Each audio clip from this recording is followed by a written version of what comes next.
And thank you for joining us on another episode of the Roundtable Talk Show. I am your host, Sharifa Hardy, and we have a wonderful show for you today. Our guests, just like yesterday, are calling in from all over the world. Yesterday, one of yesterday's guests was in Ghana. Today, we have a guest in the UK, a guest in Israel, and a guest right here in the good old USA. What I want everyone to do is just go ahead and share the live, support our guests because they are taking of their time, their energy, their resources to be of service to you. So I'm going to go ahead and introduce our first guest, Dr. April J. Lisbon. Dr. Lisbon is an autism coach, strategist, and national speaker. Good morning, Dr. Lisbon. Good morning, Sharifa. Thank you so much for having me today.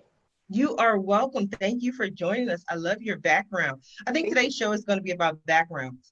Your dreams come true. I love it. That's definitely the message that we want to send. We have Marilyn Devonish, who's a coach, NLP trainer of hypnosis, EFT, EMO practitioner. Who you do a lot. Good morning, Marilyn. How are you? Good morning. I'm fantastic. Thank you. And thank you so much for the invite. It's lovely to be here. Oh, you are so welcome. And then in Israel, with her hair blowing in the sea breeze, we have Professor Talya Miron-Shatz, who is a decision scientist and a medical decision maker. Good afternoon. Good morning. How are you? And to you, I'm doing great. Thank you for having me. You're welcome. Thank you for joining us. It's a pleasure to have you here. And for the first time, we have a husband and wife couple who decided to join us together so they can tell us how they can help us through this crisis. We have Ed and Natasha Tatton, who are the co-owners of a bakery store brand, BRED Organic Sourdough. Good morning. How are you guys? Good morning. Very good. Thank you. Yeah, we're doing okay. We're doing good. Yeah. We'll see what's really going on. There's so much. When I first came up with this talk show, I didn't know what I wanted to talk about. It was around March 3rd.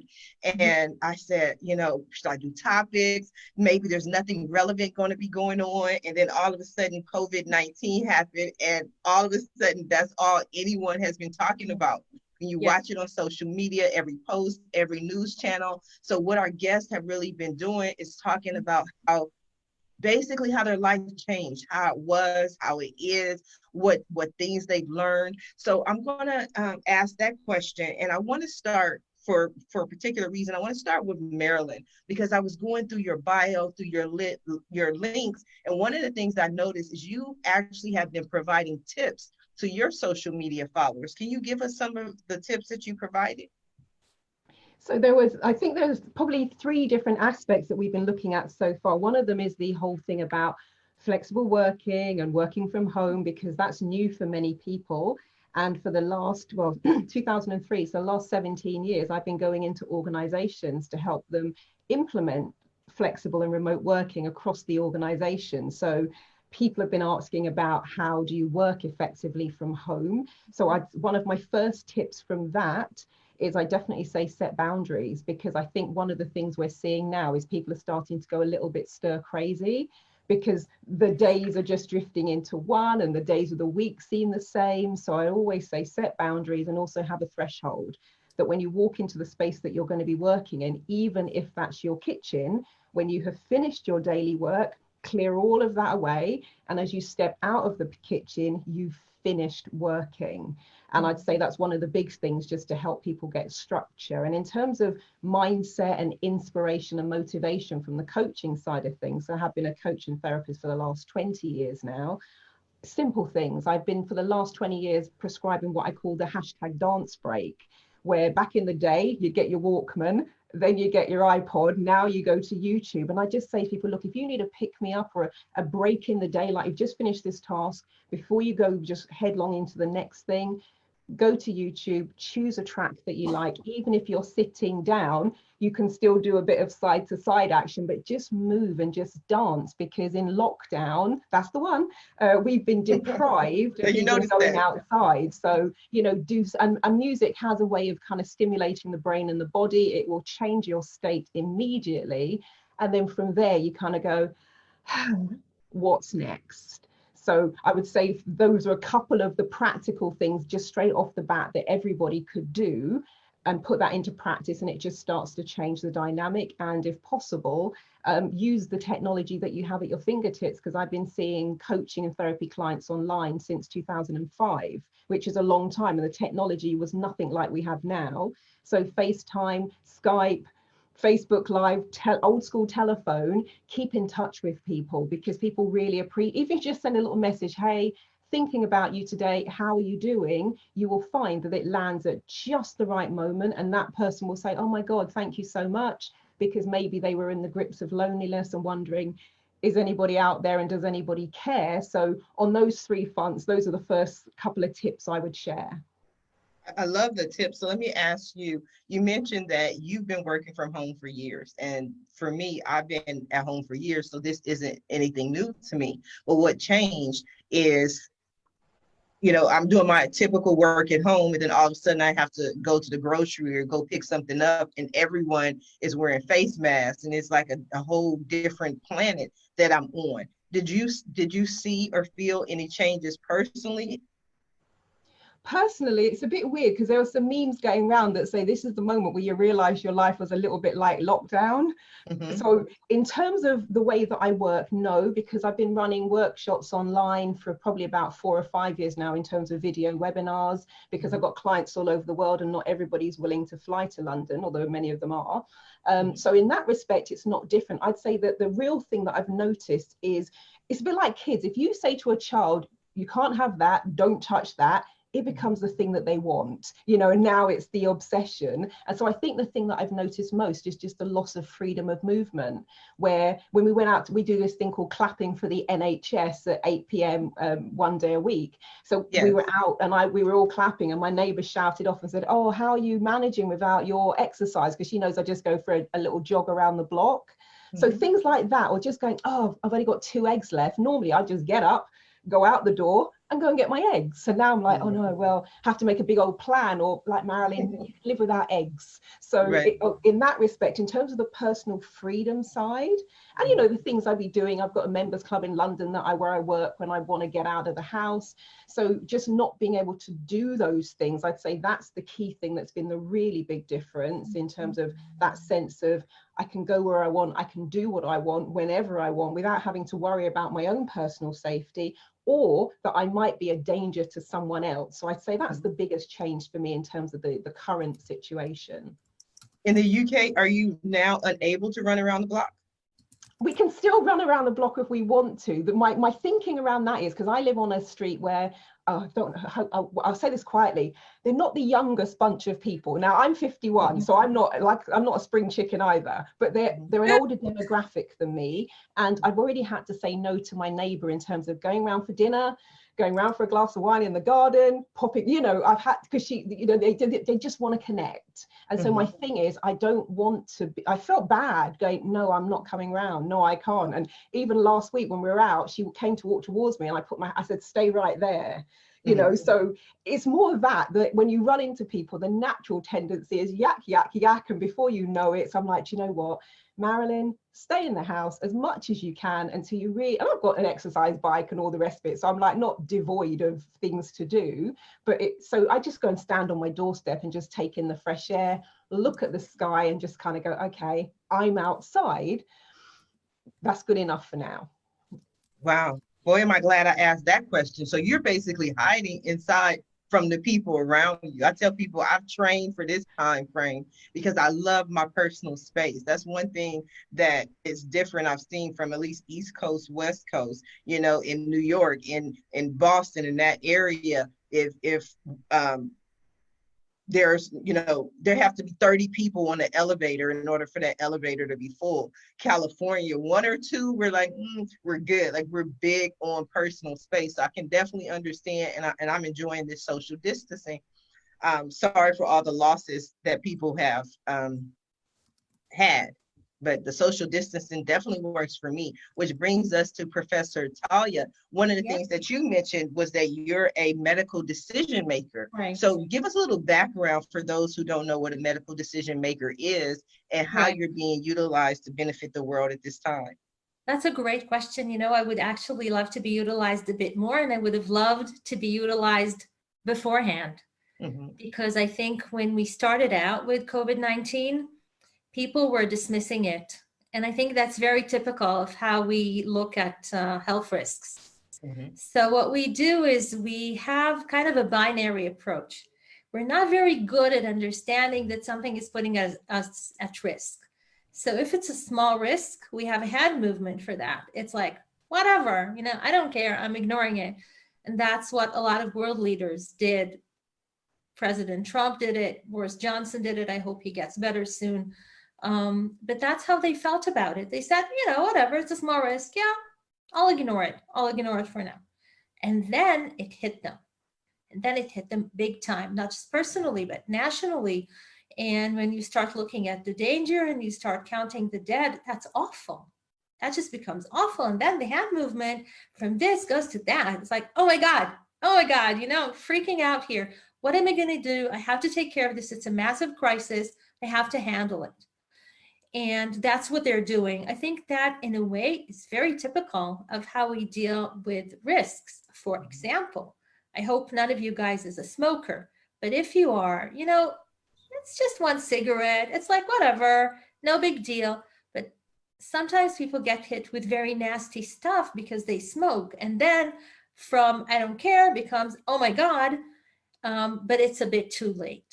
So I think if there's anything really, if there's a lesson, it's a very expensive lesson to learn. It's a nasty way to learn it. But if there's anything we can learn, is that when there's a risk, please, please don't ignore it. Just look at it, handle it, manage it. It's more manageable when it's small. That's the thing, you know, had we just jumped at Corona in the beginning, had we done lockdowns earlier, had they done lockdowns earlier around the world, Italy, other places, things would have been different. I wish that had happened. You know, it's great that it's being handled very strictly now, but we were ignoring it for a long time, and ignorance isn't really always bliss. I definitely understand. So on a daily basis, so is medical decision making your business or your entrepreneur? Is this what you do on a routine basis? It's everything. It's my research. So I'm a researcher I'm a researcher in Israel, and I'm also a visiting researcher in Cambridge University. So that's my research side.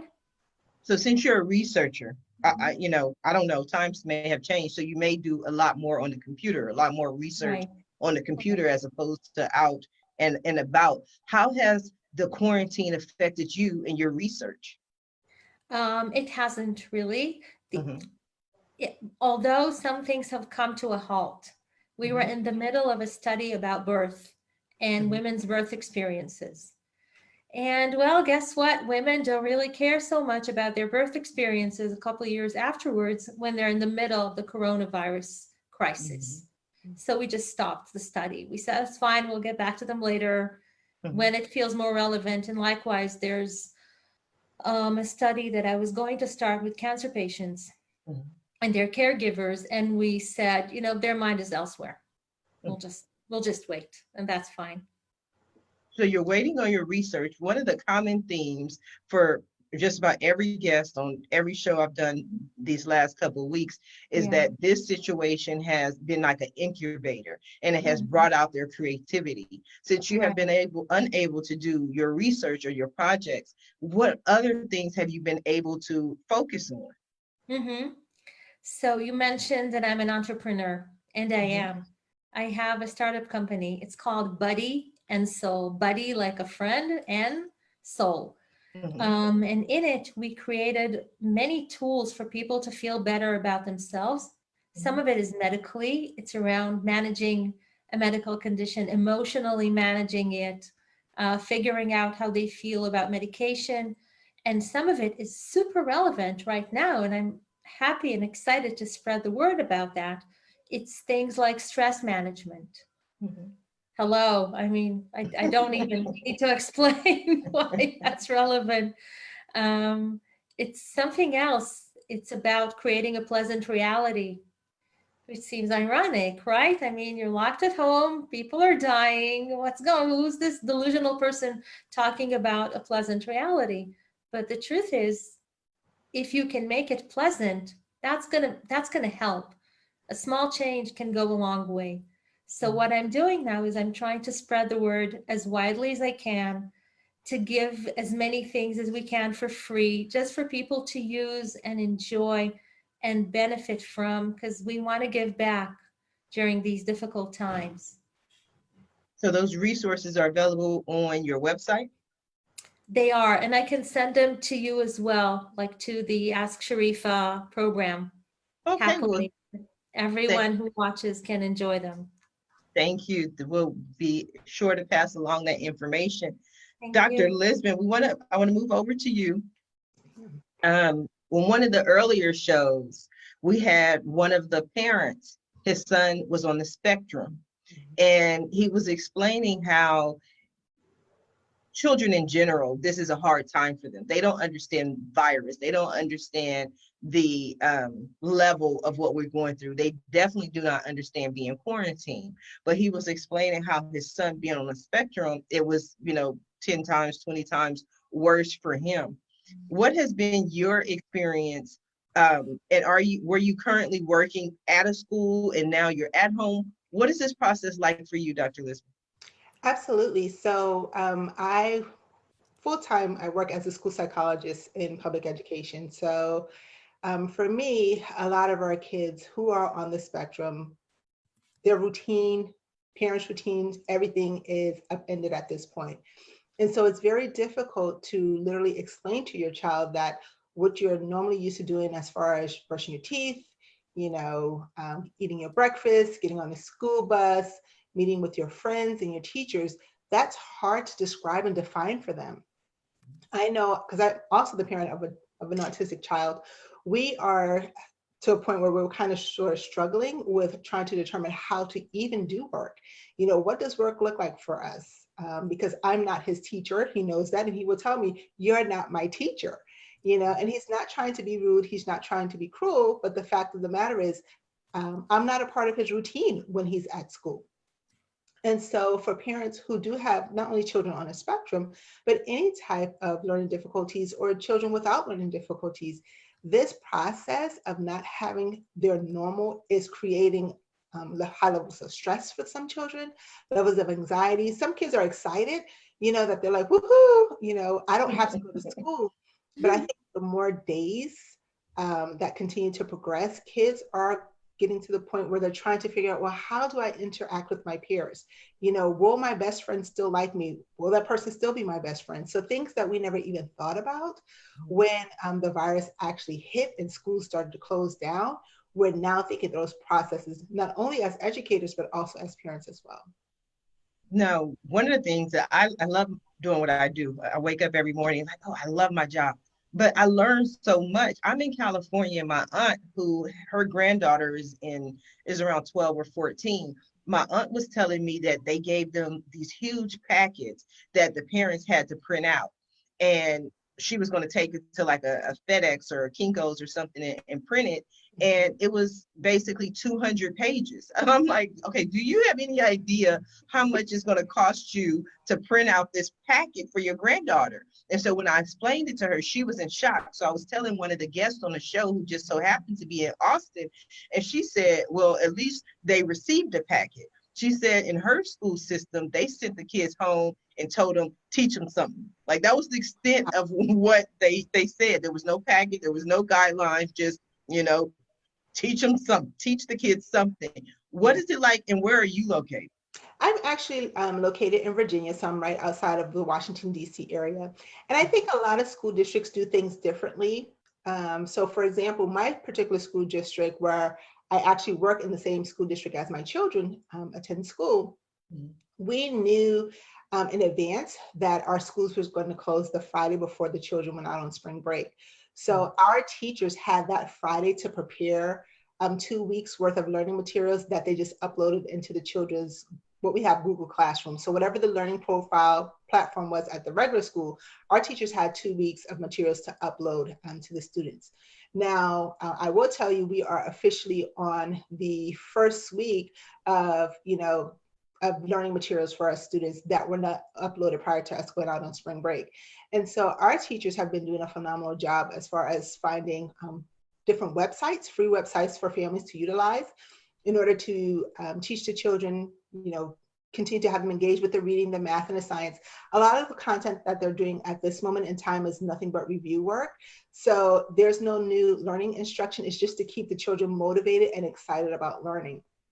However, there are some families who are a part of what we call the digital divide, where they do not have access to internet. And so it's very difficult and challenging for them to be able to access the internet or access those websites. So some of the things that we have done within our school district are we have not only created the learning packets, and we're only doing those on a week-to-week basis for each academic areas. And there's a system that our schools have put into place so that parents have accessibility to the hard copies of it. Some children, if parents do not have computer access at homes, our schools are actually loaning those MacBooks out to the students. And of course, parents have to sign a contract agreeing that they won't sell the laptops. They will make sure that they take care of the laptops because they do have to be returned back to the school.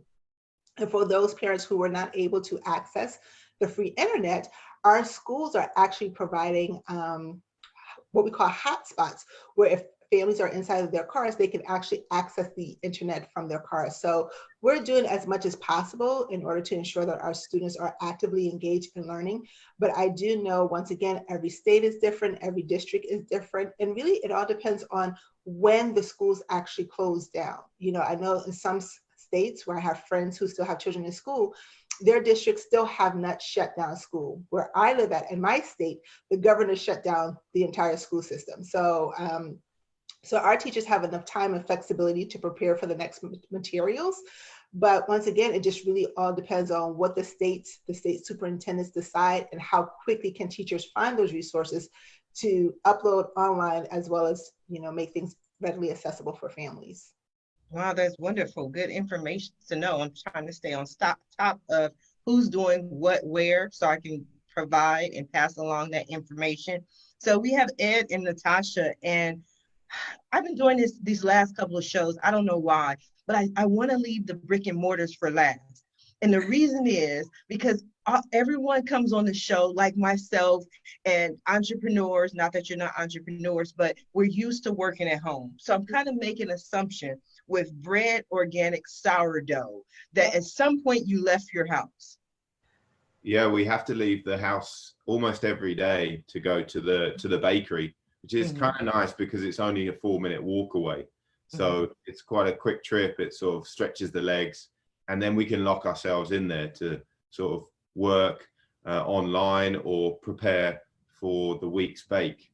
But we have had to move to doing a lot more stuff online. So we're really grateful that we only had one computer before. Now we've had to buy another one. So that was a good investment.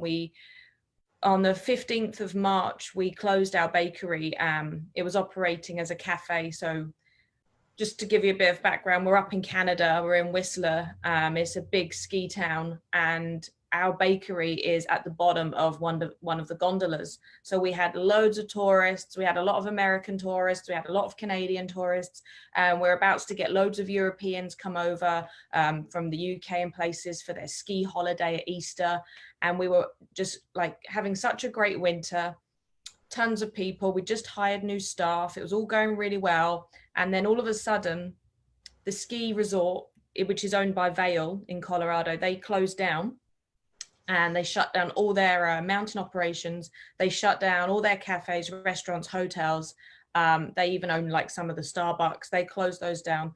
So that was on the Saturday. So on the Sunday, we had like a killer day. We were sold out early because all the people that would go to Starbucks, they're coming to get coffee from us.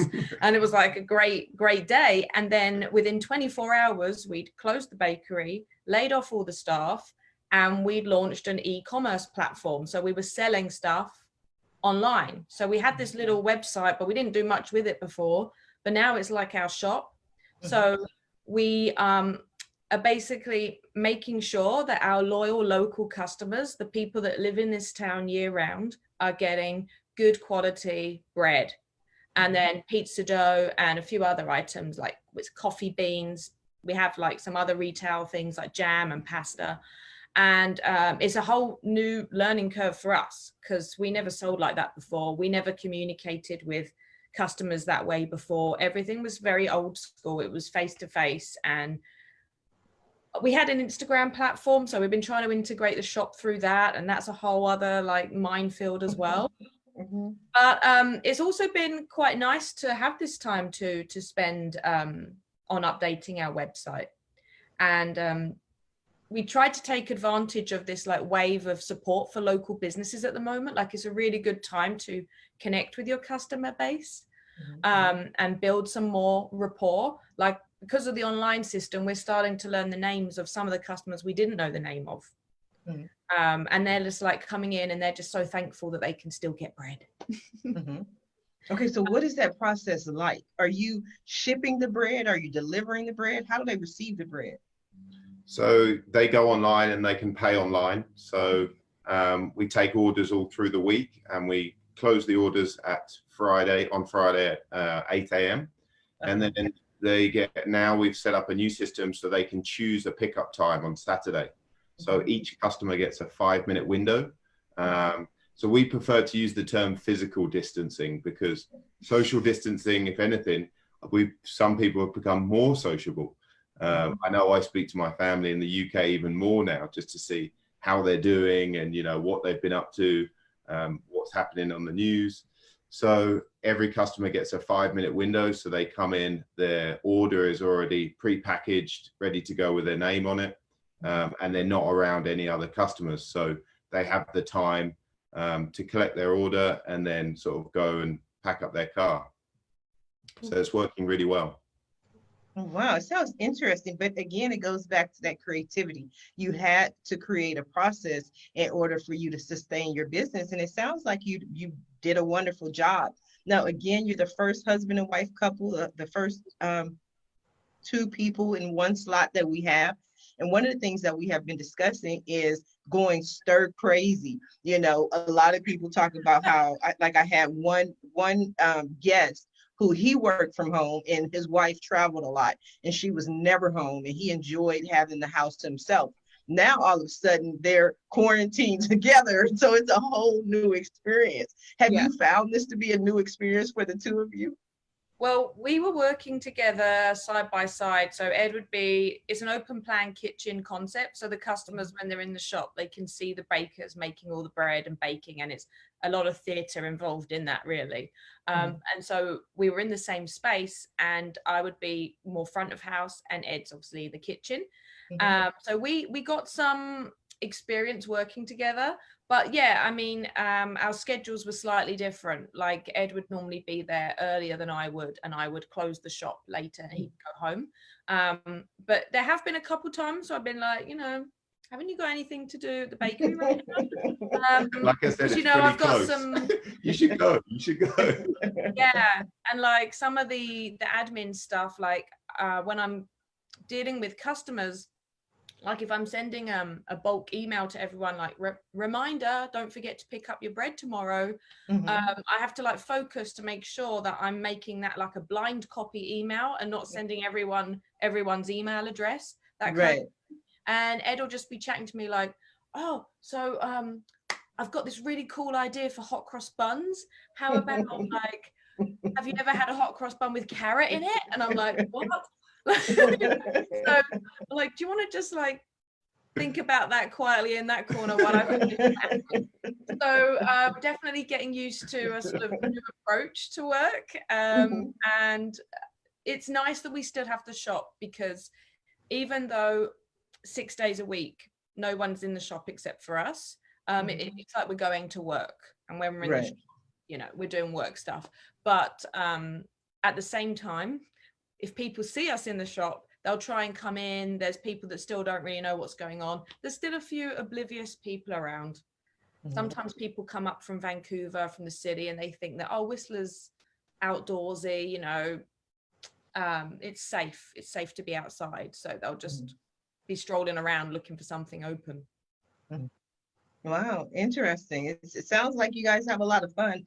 Ed's the idea person I see back there. So you got all this creativity flowing while you're trying to do your work. So I definitely get it. One of the things that we talked about on yesterday's show was the SBA loans that a lot of people are commenting on. Has anyone looked into the SBA loans, utilized the SBA loans? There's in Canada, there's a 75% wage subsidy that the government are implementing. We would be eligible for that. There is an emergency loan package for businesses that have completely closed their doors. But because we're still operating, I mean, our mission as a company is to deliver high quality, organic, healthy and delicious bread to mainly to the locals.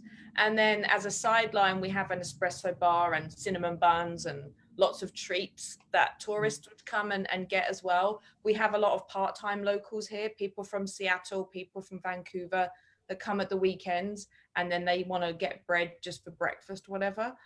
So we felt that we should keep on serving our community as best we can. And we felt that it would be better for us to build rapport with our customers, work on our online business. That's something we could keep going when we open the doors. And we felt that we shouldn't shut down completely and go for one of these emergency loans. We felt that to keep ourselves working, keep improving our business and be eligible for the wage subsidy, that would be better for us. But Canada has got a lot of things. Just this week they came online and you're able to apply for them now.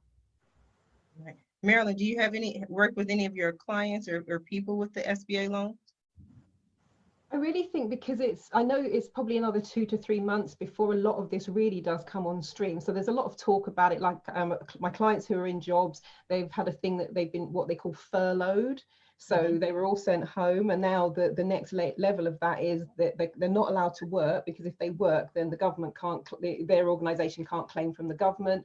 And I think there's a lot of grey areas, because there are a lot of small business owners who, as I've been seeing a lot online, they just plow the money back into the business. So now when it comes to getting 80% of your profits, there's really not that much profit there. So they're in a position now where it's like, okay, well, what am I going to do? And then there are lots of them that just fall into a grey area who really won't be getting anything. So I think because there's so much going on in terms of you're not allowed out, the threat to your health, the age, because it used to be, okay, people 70 and over, they're the ones who need to worry. Now the stories are coming out that that's changing a little bit.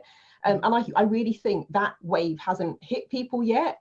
So they haven't really, I mean, just this morning, it's right here. This morning is when the letter from Boris Johnson arrived. So this came in the post this morning. So I think now it's just starting to kick into gear.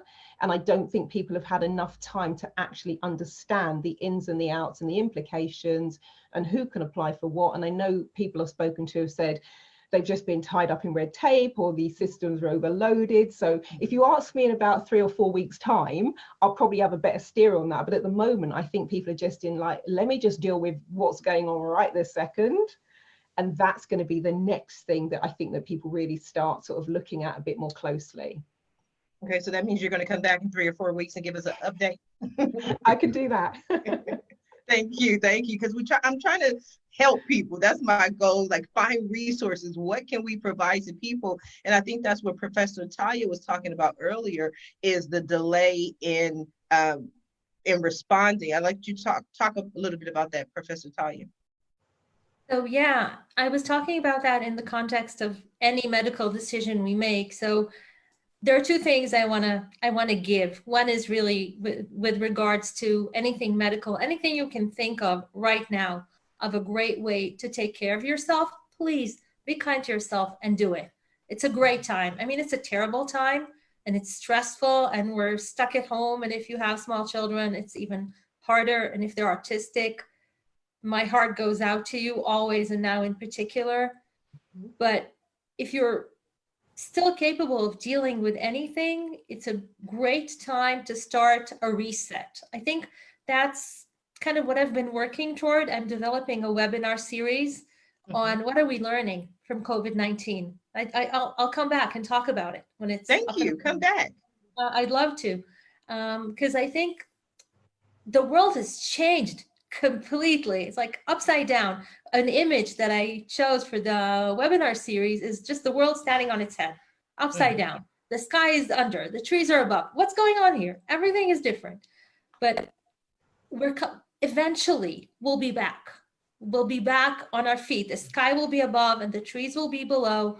And what I hope for us, for all of us, is that we will have emerged from this stronger, better, kind of an improved version of ourselves. So with medical decision making, is that we'll understand and we'll say, you know, I'm sitting at home and I'm thinking about death and corona, but maybe I have diabetes. Maybe I should take care of that. Maybe I'm not exercising. Guess what? I grew up in a very small apartment.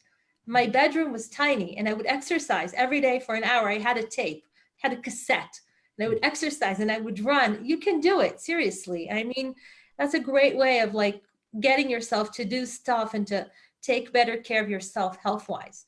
The other thing I want to talk about, and it's related to body and soul, is the fact that we are now relying on our resources, on our financial resources, but also on our mental resources. So to the degree that you can pull yourself together and you can do something with this time and you can lift yourself out of the despair and the uncertainty and the fear, which are all very legitimate, if you can do that, you can make something out of your time. Right now, you can maybe even benefit from it. You can make it be not as terrible. So because I work a lot in the medical space, I see that people expect patients, oftentimes they tell them, you know, take better care of yourself. And I always think that's preposterous, because you're saying that and you're not giving them tools. So I created tools with things like I mentioned before with stress, but also around habits, how to create habits, how to strengthen your willpower. These are things that if you have them, if you work on them, if you exercise them, they're going to help you. They're really going to help you now through this crisis. Because if you build good habits, you know, like Ed and Natasha, you mentioned, you go to the store, you do things, you have a routine. Yeah, I think, you know, don't lay in bed all day, because then you sort of enter in this lethargic state. And I think it's nice if you can to get up with the sun and appreciate the sunrise, but you have that sort of drive to sort of, what am I going to do with my day? And I mean, if you look at things like you say, your resources, if you look at like your local library, for example, here in Whistler, the library are offering free courses online. If you have a library card membership, it's through a website called lynda.com, Lynda. And you can pick a subject that you've been interested in and you can, you know, start learning about it. We've had a lot of people buy flour from our bakery. We never sold flour before. Now we're going into more of a grocery store type concept. And we found a lot of people are getting into home baking, and now they're buying recipe books from us on how to start a sourdough starter. And this is great, because people do need to start, you know, learning more about nutrition so they don't have these health problems that you're talking about with diabetes or these other things that are massive killers as well.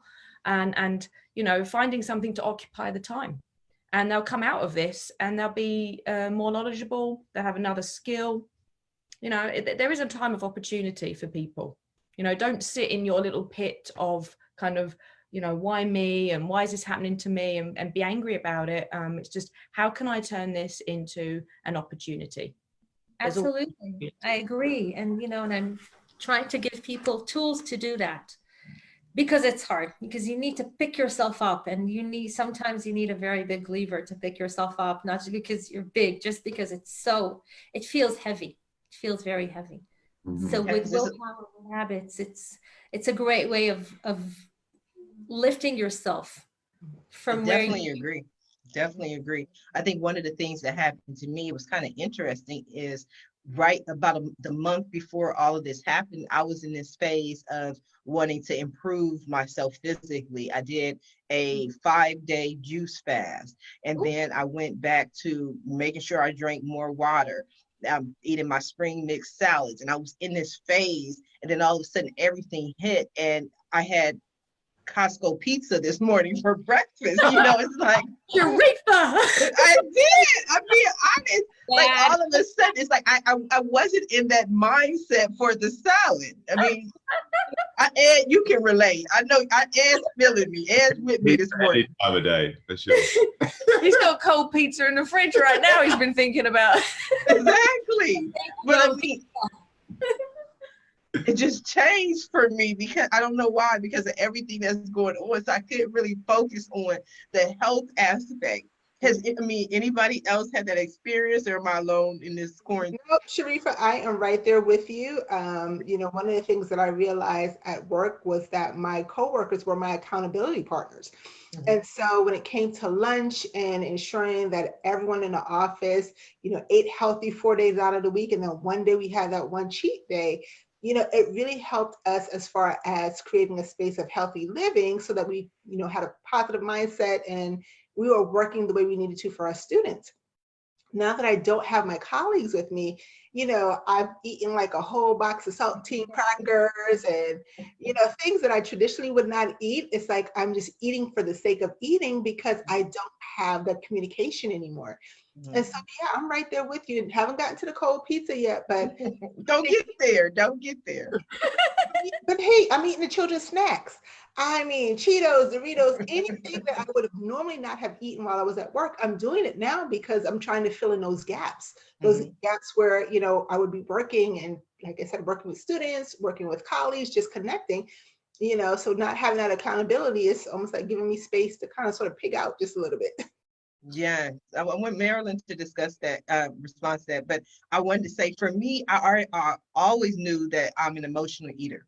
You know, I am an emotional eater. So if I'm going through something, I'm like, okay, I need something to make me feel good. And so I was in this mindset of, okay, you have to be healthy. I just turned 44 on the 31st of March. I was in this phase of, you know, you're getting older. You have to, you know, improve your diet. And then when I got quarantined, all of that went out the window. I was like, we may not make it through, you know, who knows? So, you know, I'll take those Cheetos as opposed to eating the salad. Marilyn, what has been your experience, or what have you seen? I think for me, because this journey started a long time ago, I'm 51 now, and this probably started in my mid-20s where I was ill, kind of medically induced, that's a whole other story. But I went from being a natural size 8 to a size 16 pretty much overnight. And my skin, I used to have really beautiful skin. I turned into pizza face girl, talking of pizza. Sorry, I don't want to put you off, Ed. So everything went to pot. And I got to a stage, I hated even looking at myself. And so I didn't want to go to the gym because I was embarrassed. And so I remember I sat on the sofa one day. We have like soap operas here, like back in the day, you guys might have had Dallas and Dynasty. We had something called, we still have got something called Coronation Street. And I'm on the sofa, having just eaten a load of whatever, because I just feel terrible. And my brain says, look, there's a commercial break now. You could stretch out that mat and just have a stretch. So I was like, oh, okay. The next commercial break's like, well, you're stretched now, you're nice and warm. You could maybe just do a few sit-ups. I was like, oh, okay. Next commercial break or the end of the show. Well, you're starting now, you're warm. Maybe you could just do a couple of press-ups. And I swear I just started doing tiny little bits in the break. And then to stop myself eating everything under the sun because I was not feeling good, I decided I just played substitutions. I was like, all right, then you can have the Mars bar or the Snickers or whatever it is. However, before that, you've got to have an apple or an orange or something. And so the deal was I could have whatever I wanted after I had the fruit or the whatever. And then I started to find, at first, I just have the fruit and scoff that down and then go for what I wanted. But eventually, the real, you know, the digestion, etc., started to kick in. And after I'd had the couple of, you know, an apple and a tangerine, my body was like, I don't need anything else right now. And then it started saying, I really think you're thirsty and you're dehydrated. So I started drinking more water, and I found then that the substitution window got longer and longer and longer. So yeah, probably still have the Snickers or the Mars bar, but not in succession. It came a bit later. And actually, because I played the substitution game, I was then slotting things in between. So I was still getting not quite my 5 a day, Ed was talking about, but probably let's say 2 or 3 a day. And I always say to people, look, that was better than nothing a day.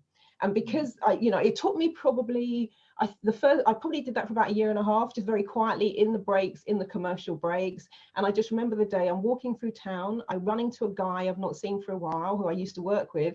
And he said those words, hey, have you been working out? I'm like, no.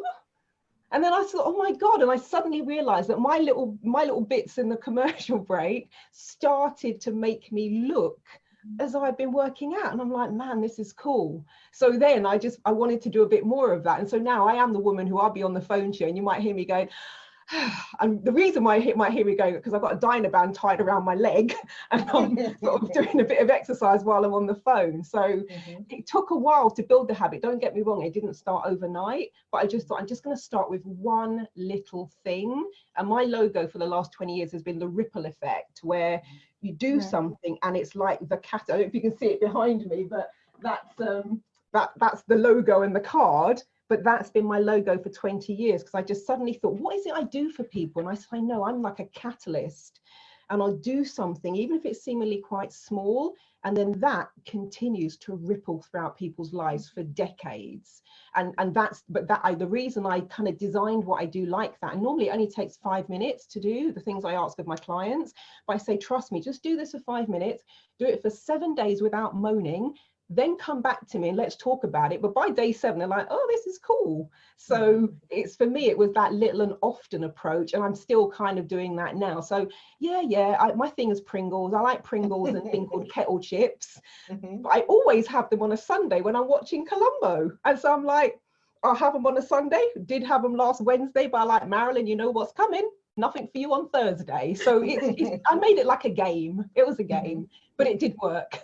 And you know what, Marilyn, I love the idea that you were talking about, especially in between commercial breaks, because that's also a great way for families who have children, especially during this quarantine time, to get some quality time together, as well as get some physical fitness right in between those commercial breaks. So I'm definitely going to take that with me with my own children, since I'm not really into video gaming, but we watch TV every now and again together, and just taking that little bit of time doing those commercial breaks can actually add up. You get your physical fitness in while still having great family time. So thanks for that suggestion.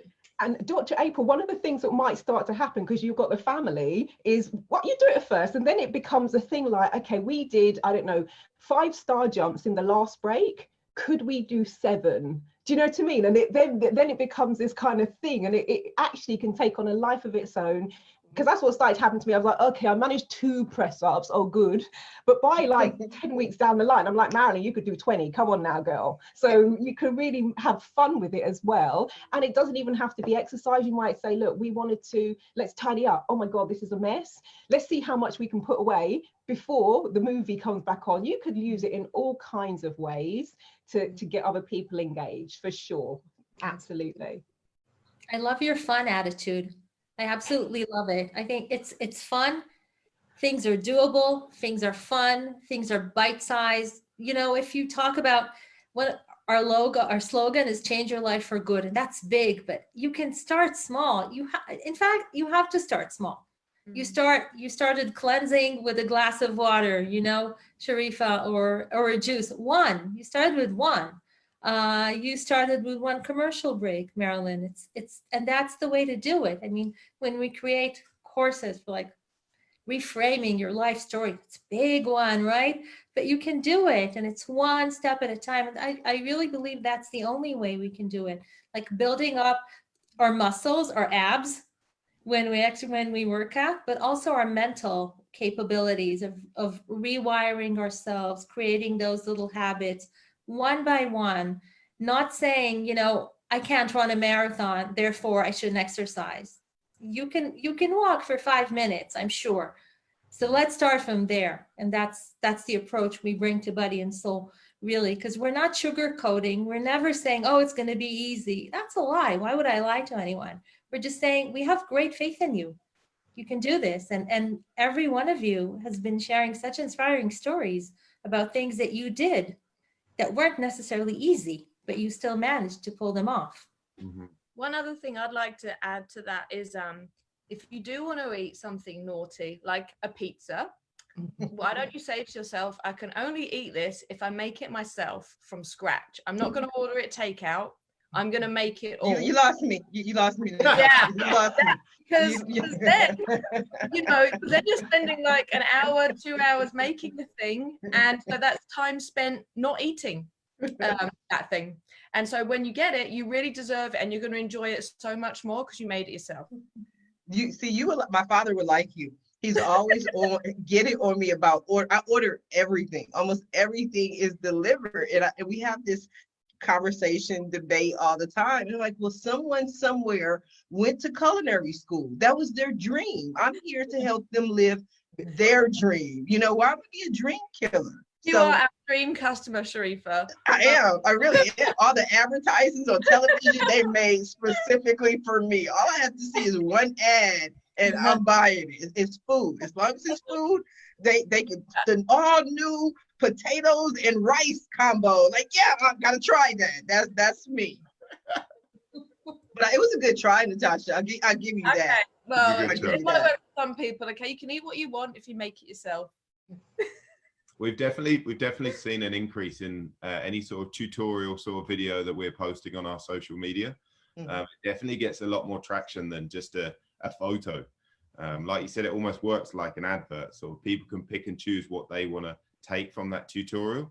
So we're definitely trying to use the Instagram and Facebook a lot more for that sort of traction. And he did this Q&A thing on Instagram the other day, where asked me a question. And there was just like, they just kept coming and he just spent a whole night just answering people's questions. How do you do this? How do you do that? How do you do this? And so that was a really nice way of engaging with the followers and also providing like useful information. I think a lot of people kind of know what sourdough is, but they don't necessarily know the process.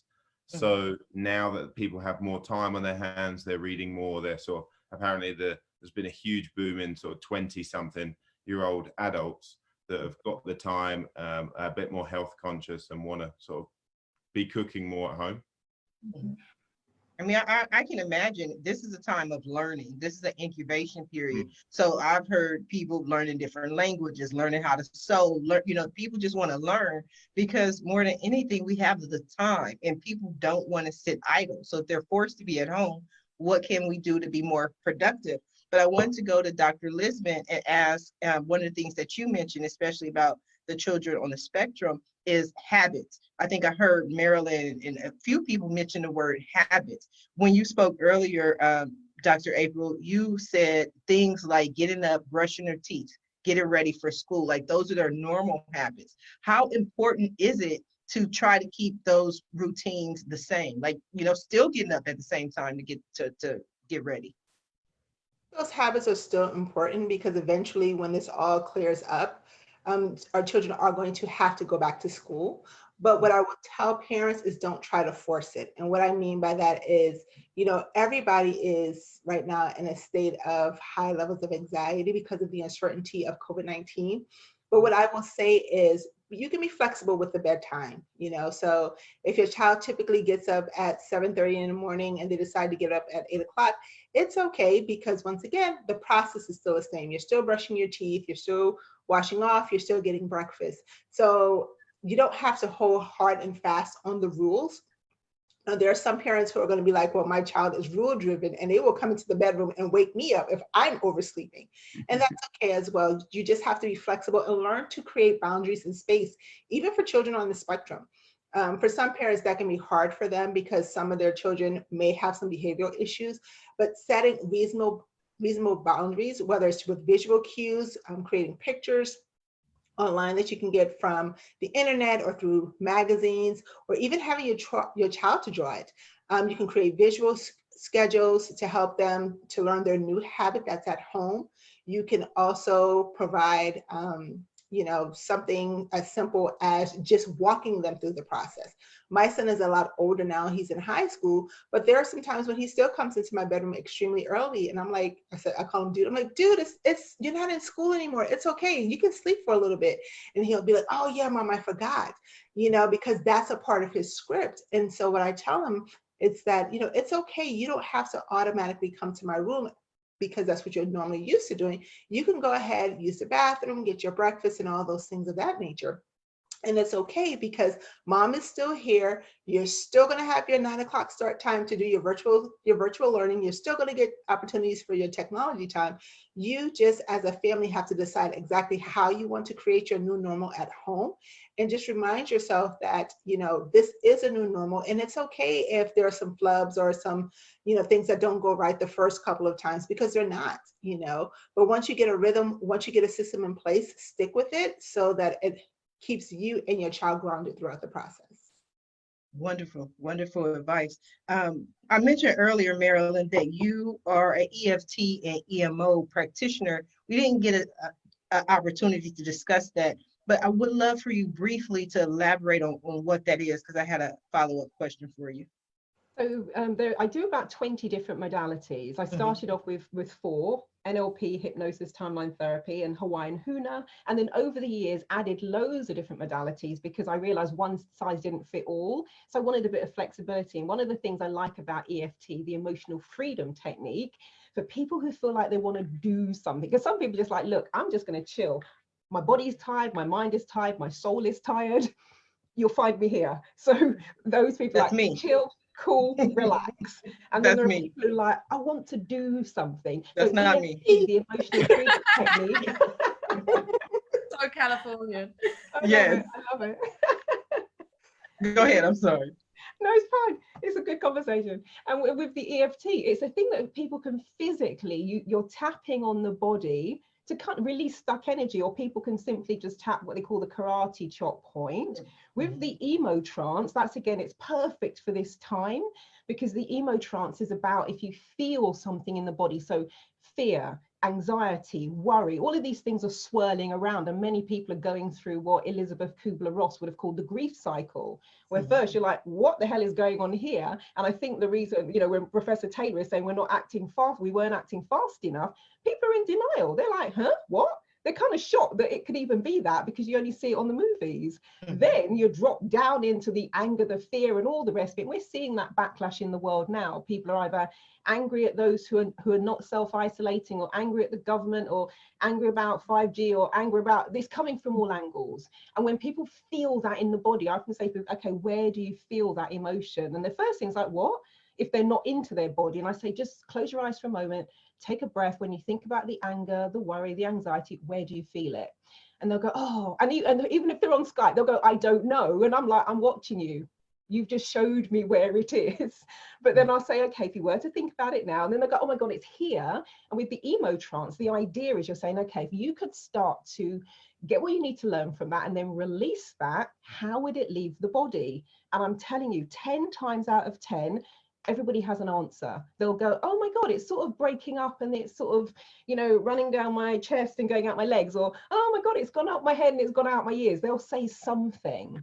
And they'll say, so if it could continue to leave the body, what route would it take? And how quickly could you do that now? Sometimes even by the time I finish speaking, people go, oh, it's gone. I feel much better now. I feel much lighter.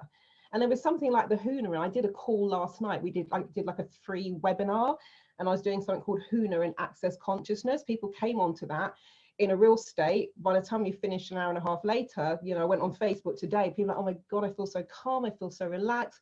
You know, I could feel all of the emotions. I'm clear now, because that's then about clearing the energy from the body. And you can do that remotely. You don't need to be in the same room. So all of them have the effect of moving the stuck energy, if you want to put it that way, out of the system. And one of the reasons you're doing that now is not just to resolve something, but when you've got all of that going on, it's really hard to think straight and to get a sense of perspective and to get a sense of clarity. So if somebody's feeling blocked or whatever it is, or they're holding the tension, release that, because I learned the hard way many years ago that the mind and the body do impact each other, and something that is mental can actually eventually and I'd like to hear Dr. Taylor's thought, Professor Taylor's thought on this one as well, but there are times where it would appear that those things then manifest themselves physically.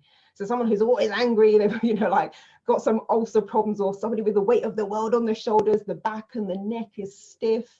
And so all of these processes, whether it's the tapping and getting it out of the system, and you can do there's different points that you can tap, or if you're just asking that energy to just release, and how would it find its route out of the body, and what do you want to put in its place instead? And I say, how would you like to feel? And moving people onto that conversation. Well, do you know, I'd like to feel calmer, more relaxed. Great. So what would you now need to do to feel more calm and feel more relaxed, and where is that located in the body? So we're almost back to that substitutions idea. Remove one, and now let's focus on another. So they're really nice, quick, easy processes to just help people move that stuff out of their physical body, out of their mind, and then there's more room for you, and you're back in what I would call more alignment, and you're more grounded. Those are definitely words we need to hear today. We come down to the last few minutes, last few seconds of the show. And what I like to do at the end of every show is just allow my guests a few brief moments to give a few final words to our audience. So we're going to start with Professor Talya. A few final words for us, please. I want to tell everyone to be kind to themselves. These are difficult times. You know, I'm talking about learning new things, but I think one of the things we need to learn is to just breathe, is to chill, is to accept where we are, to set realistic goals for ourselves. Please join me and use the resources I'm sending Sharifa and Marilyn. Once this is over, I'm coming to you to London, and you're going to tap me. A few final words, Marilyn. Oh, one of the things, as we've all been just talking, I'm kind of reflecting, listening to Professor Talya. I heard that there's a song in my head. I just heard "We Walk, We Shall Overcome," and I'm not, you know, but I'm not big on religion, etc. But it's like I know we will get through this. We're going to come out the other side, and so it's almost a bit like keep the faith. Do what you need to do to keep yourself sane. Do what you need to do to keep yourself moving. Do what you need to do to keep yourself healthy. Do what you need to do to maybe reset and rest and recuperate, whatever that is. But also know that, a bit like Mother Nature, if you don't like summer, then, you know, winter comes, spring comes, all of the seasons, they come, they go. If we're in the midst of winter, we think we're not getting out of it. Oh my God, this is the worst winter ever. We're good at that in London. But then we know there's going to be a day like today where the sun is shining again. So I'd say to people, keep the faith that we will come through this. There is a time of uncertainty, but just think of all the things we've overcome in the past, both personally and in terms of the world, and just keep that sense, that light at the end of the tunnel, and what is going to help you then put one foot in front of the other as we all make our way there. That's beautiful. Dr. Lisbon. Yes, ma'am. So for me, the one thing I would want to leave the viewing audience is this. Just remember, you don't have to be perfect in this process. Whatever you do, just don't quit. And when we think about everything that's going on around us, and as you listen to the news, it can actually put you in a space where you as a parent, or even your children, may feel like what they're doing is not good enough. I want to tell you that everything you're doing is good enough. You don't have to be perfect. Give yourself time and space to breathe, and just enjoy it. Enjoy the quality time, enjoy the family time, just enjoy the newness of your new learning, because as Marilyn has says, and as Dr. Talya has says, we're going to get through this process, but we have to do it one step at a time. Amen. That's beautiful. Beautiful, beautiful. So we're going to give the few final words. We're going to give that last word to Ed. So go ahead, Natasha. I'll let Tash take over. I would just say, just live in the present moment, because we don't know what tomorrow's going to bring. Like for us, we don't know when we're going to be able to hire our staff back. We don't know when we're going to have to open our shop doors. That could be a massive stress for us. That could be a huge burden for anyone that's running a business, or if you have a job, you don't know when you're going to go back to work, or you don't know when your next paycheck's coming. But at the end of the day, it's unknown. You can't do anything about it. So just enjoy today. Just, you know, just do your best today, and try not to think too long term. You know, that's all you can do, really. This is all we have, is the present moment. Oh yeah, just try and be compassionate and patient and help out. We've set up a small Facebook group within our apartment block. If anyone needs help, or if we're going to the store and we can get something for them so they don't need to leave their house. We're just trying to help each other out and be neighborly. I think that's what we've noticed, is people now sort of knowing their neighbors, you know, making that extra effort, which has been really nice. So look at the positives. There is a brighter future, hopefully. You know, we'll come out of this stronger. Yes, I love it. So the lesson that we're learning is to love thy neighbor. And that's what all of us are doing here today. I want to thank you all for being guests on Tuesday's episode of the Roundtable.